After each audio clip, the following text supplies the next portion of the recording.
Shabbat Shalom. In this week's reading, we are reviewing Vayechi, the weekly reading. Vayechi means, and he lived. It's about the life and death of our forefather Jacob. Jacob and all his children and all his family move from the land of Israel down to Egypt. Joseph has prepared them a place where to live in Goshen.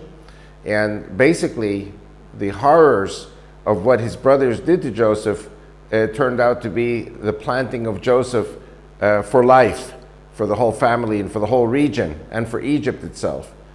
And so Jacob finally comes down to Egypt. They basically evacuate and abandon whatever they had left in the land of Israel. Let's not forget they were shepherds, and they came down to Egypt to be shepherds. And Joseph made sure to it that they would not melt in to the Egyptian population. They were given a distinct separate area in the Delta, in Goshen. Don't forget the Nile River comes down from the heart of Africa and moves northward towards the Mediterranean. And the Delta is a very rich area, and the Israelites of that time, the family of Jacob and the children, were shepherds. The Egyptians, the pharaonic Egyptians, despised shepherds. And so they were to be left separately in their own little colony. And this is something that Joseph did also so that they would not mix in with the remainder of the Egyptian population. What I wanted to talk about in this week is a number of things. We saw the last three readings. We read about how the brothers put Joseph in a pit, go off to have a barbecue before killing him, and then when they come back after their lunch, they find that Joseph is gone. He was lifted out of the pit by a caravan of Midianite and Ishmaelite traders, and they knew exactly who he was. They took him down to Egypt, and they sold him for 20 pieces of silver to Potiphar. Potiphar appointed him as head of the household. Potiphar was blessed by Joseph's presence. And then, of course, we remember the story of Potiphar's wife who tried to seduce Joseph. And when he refused to be seduced, she said that he wanted to seduce her. And so Potiphar put him in jail. And so he was in jail. And the head jailer saw that Joseph was a good man and appointed him as head of the jail. And the jailer was very blessed that he appointed Joseph as his number one man. So we see Joseph as number one under Potiphar, number one in the jail, and then after solving Pharaoh's dreams, number one in the court of Pharaoh. And because Pharaoh chose Joseph, and because Joseph knew how to assess the dreams of Pharaoh, Joseph indeed saved Egypt and the world, the known world at that time, from starvation, and saved 7 years of food. He built special vaults in the stone along the Nile River to store all this grain. And to this day, now archaeologists are finding these tremendous cuts in the stone of Egypt, and at the bottom they find pieces of wheat going back 4,000 years. And so Joseph basically saves Pharaoh, saves Egypt, the Egyptians, saves his family, and many nations all around came to Egypt in order to have food and not to die from the starvation. And so Jacob dies at age 147. There is great mourning. Pharaoh at that time was very, very pro-Israelite, pro-Israel. And Pharaoh allows Joseph to mount an expedition to carry Jacob back to Hebron to bury him where his father and his grandfather were all buried. Abraham, Isaac, and Jacob, buried all together at the tomb of the patriarchs in Hebron. And of course, Sarah, Rebecca, and Leah are buried also in Hebron. And a very important point that I wanted to share is that today, the Muslim world, the United Nations, the President of the United States, all claim that the tomb of the patriarchs in Hebron is a holy Muslim site. And one of the things I wanted to share is that I would be willing to consider Hebron, the tomb of the patriarchs, being a holy place for the Muslims. If Ishmael had been buried there, if Esau had been buried there, if Hagar, the mother of Ishmael, had been buried there. But the fact is that none of them are buried there. Where are they buried? And I ask people, where are they buried? There is no mention, there is no record of Hagar, Ishmael, or Esau being buried in Hebron. So where are they buried? No one knows. And I wanted to go back 2-3 readings, weekly readings, to the story of Jacob coming out. Again, everything revolves around Jacob. Jacob comes back to the Holy Land with his 4 wives, and he sends emissaries to Esau, and Esau is coming with 400 men to receive him. And the 400 men, if you do the calculation, very simple to understand. Ishmael had 12 sons. Now, he has one daughter mentioned by name, Machalat, but I believe that Ishmael had 12 daughters.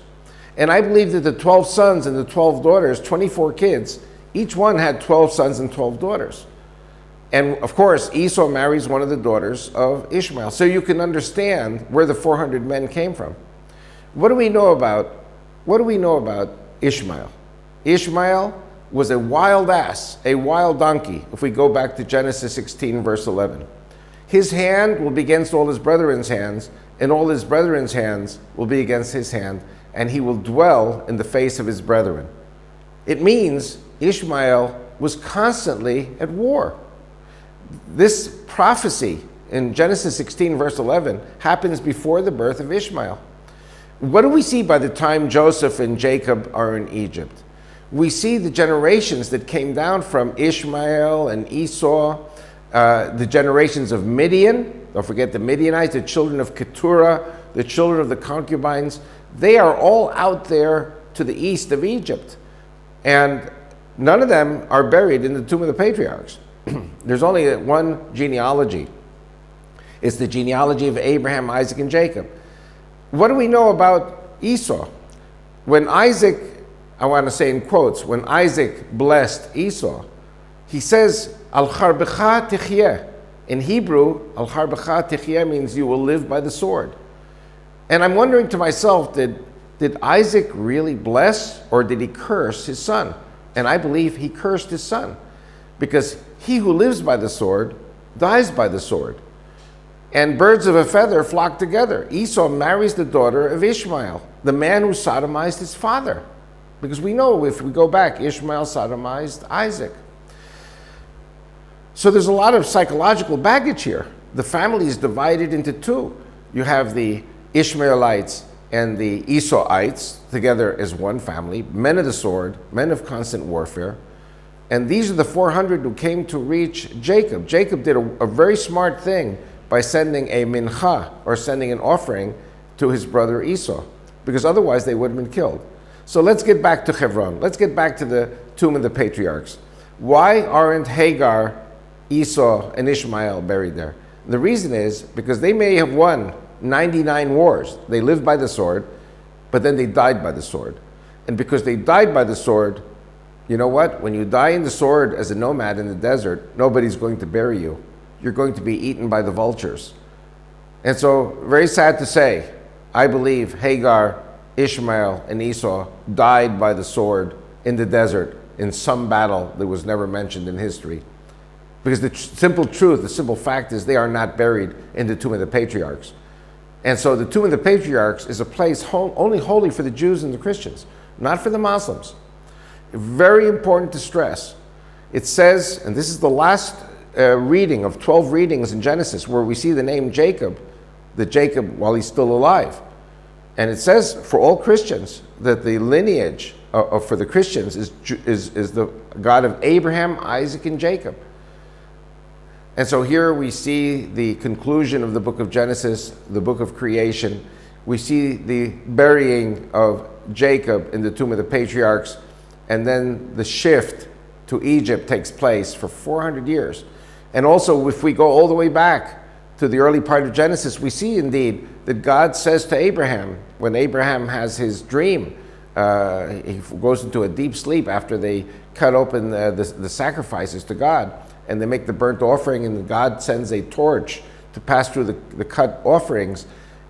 And God says, your descendants will go down for 400 years and to be slaves, and they will come back with great wealth. And I will judge those people. God doesn't say the Egyptians, but it's understood the Egyptians. The 400 years of slavery, something that the Jewish people have never ever forgotten to this day. And it's one of the reasons why the Jews have always opposed slavery, and the Jews have always worked for human rights and opposed even apartheid in South Africa. And so the blessings of Genesis lead us into the next book of Exodus, where we are slaves. And I have written 6 books. My 5th book is about Genesis, and it leads straight into the 6th book, which is about Exodus. And I recommend to all of you who are interested in more on this subject to obtain these books, obtain the CDs, DVDs from my website, which is www.vicmord.com. And I think you will learn things there that most Jews, most rabbis never talk about. I hate to say I'm very unique in sharing this information. It's not something normally that you're going to hear in the synagogues. So God bless all of you. Shabbat Shalom. And the next week's teaching will be about the first teaching of the book of Exodus, and it's called the weekly reading Parashat Shmot, or the weekly reading of Exodus. Shabbat Shalom.